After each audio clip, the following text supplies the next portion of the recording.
At then update, yung post ni Catherine sa kanyang Instagram, sabi ni Catherine, hitting post for a bit. Ang ganda ni Catherine, oh. Na naka all black, pati shade sa kabag, you know. Very accommodating sila Alden at Catherine sa mga fans nila during shooting ng Elola Bagin. Yan pa Team Alden, sila Mama Ten, Leisang at Sir Harvey. Yan, guys, bakit na ako? Yung pa Kuya Jobert, kasama sila Alden at Joros, yung sa set ng Lola Bagin. Lahat ng tao sa set umiyak. Lalo nung sinabing pakap ako, umiyak kami. Lalo na ako. Iyak, direct. Nakakaiyak.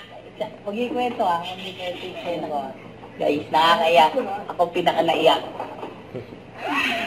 Yung kalay kay Sin. Pinaka. Yan po, Alden sa Catherine.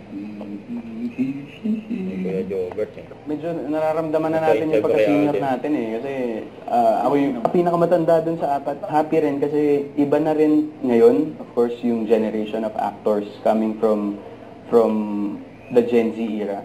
Siyempre, iba rin sila mag-process, iba rin sila mag-isip. So it's really exciting to collaborate with these actors na yung different learnings and knowledge namin about certain stuff. We can marry it in this project to, para kami mga ilabas pa kami mga bago. And, I want to learn from them as much as kahit paano meron din silang matutunan sa akin.